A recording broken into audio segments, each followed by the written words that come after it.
everyone. Hope you all in good cheer. As you all know that we had already completed the poem Unit 3 My Shadow. Hope you all have learnt it. In today's class, we will complete question and answers, new words, and book exercises based on the poem given at the end of this poem. Come and join our class. Before we move on to today's class, let me remind you the summary of the poem My Shadow.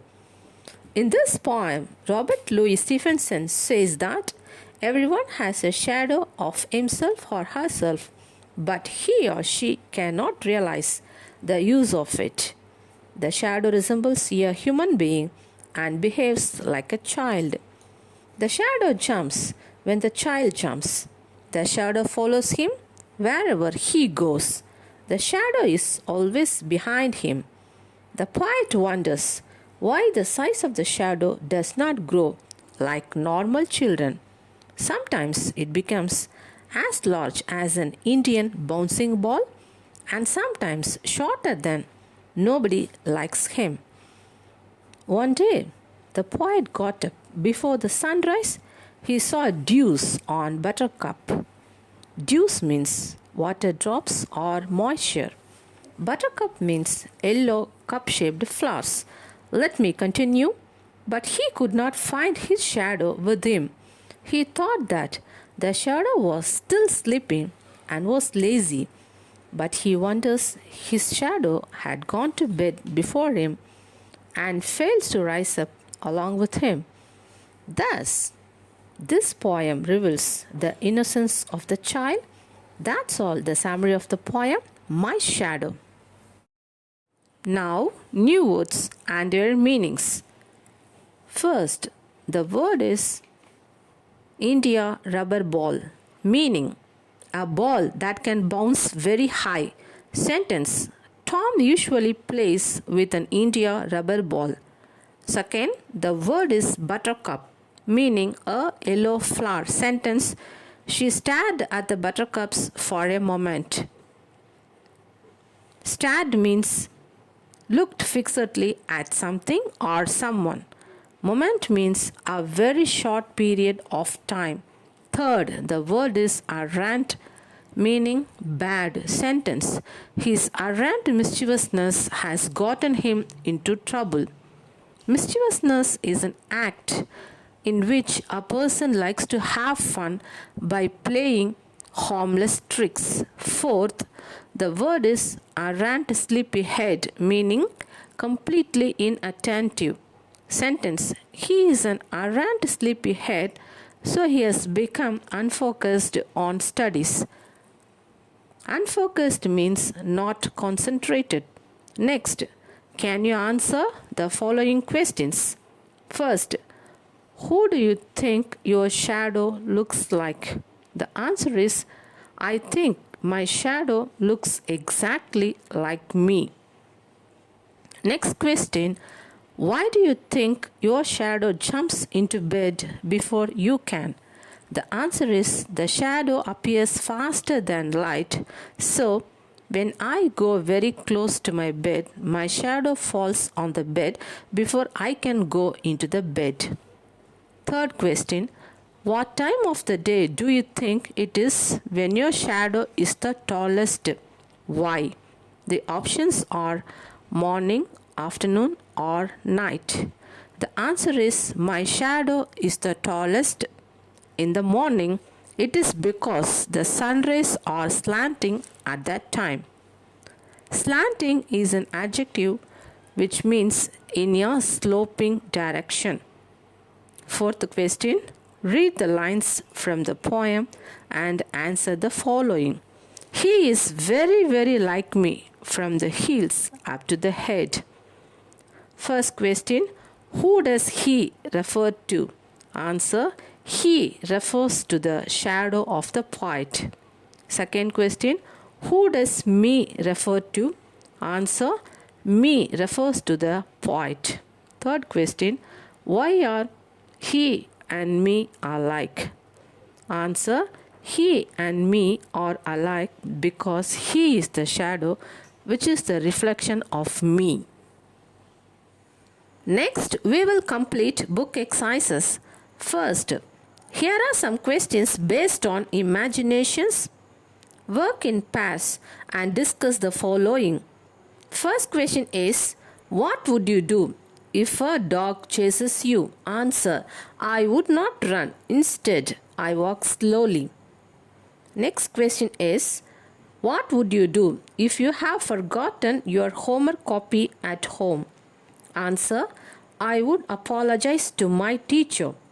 Third question is, what would you do if you are alone in a room and the lights go out? Answer, I would light a candle. Next exercise. Do the actions as given below and observe which part or fingers of your hand is being used. Here is a list of actions and I tell you the part or fingers of your hand is being used when you do these actions. Let me read out the actions one by one. First, point at a door. Forefinger is being used. Second, bounce a ball. Fingers and thumb. Third, scratch your chin. Thumb and forefinger. Fourth, twist your ear. Thumb and forefinger. Fifth, comb your hair. Fingers and thumb. Sixth, draw with a pencil. Thumb, fore and middle finger. Seventh, touch a flower. Forefinger is being used. Try these actions by using the fingers of your hand. Next exercise. Filling the blanks using one of the words given in brackets. First, where is the child? Dash parents have come to school. The options are who, whose, which. The answer is, where is the child whose parents have come to school? Whose is the answer. Second, I saw many houses. Dash were quite spacious. The options are which, whose, who. The answer is, I saw many houses which were quite spacious. Which is the answer. Third, mathematics. The dash is my favorite subject. Is so interesting. The given options are who, which, that. The answer is mathematics. That is my favorite subject. Is so interesting. That is the answer. Fourth, the poem dash you read out is so lovely. The given options are whose, which, that. The answer is the poem that you read out is so lovely. That is the right answer. Fifth, I know the street dash he lives on. Let me tell you the options whose, that, which. The answer is I know the street which he lives on. Which is the right answer. Next, I like reading books dash have pictures in it. Let me tell you the options that, who, which. The answer is I like reading books that have pictures in it. That is the correct answer. Next, the old lady dash I met in your house is my neighbor. Let me tell you the options whom, that, which. The answer is the old lady whom I met in your house is my neighbor. Exactly, whom is the right answer. Notice that the words who, whom, whose, that, which are used in this exercise. We call them relative pronouns. Who, whom, whose refer to a person.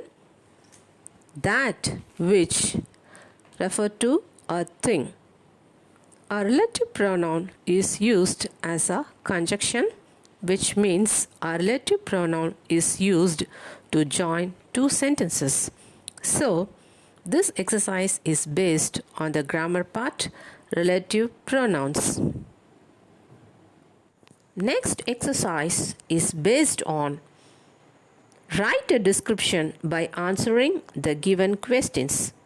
The question is complete this description by answering the questions below. Let me read out the given questions. First, what do you think is the name of the dog? Second, why is she called that? Third, what color is she? Fourth, do you think she is friendly? Fifth, what does she like to eat? Here is a question. Write a few lines on Mithu and his little dog named Shadow. Now I tell you a few lines about Mithu. Mithu is a very good boy. He is 10 years old. Mithu has a cute dog. Here is a description by answering the questions. I think the name of the dog is Shadow. She is called so because she follows Mithu wherever he goes like a shadow. She is in grey color. Yes, she is friendly. She likes to eat biscuits and bones. Don't you find it is quite easier to write a description in this way? Hope you all understood that we have learnt in today's class. That's all our today's class. See you all.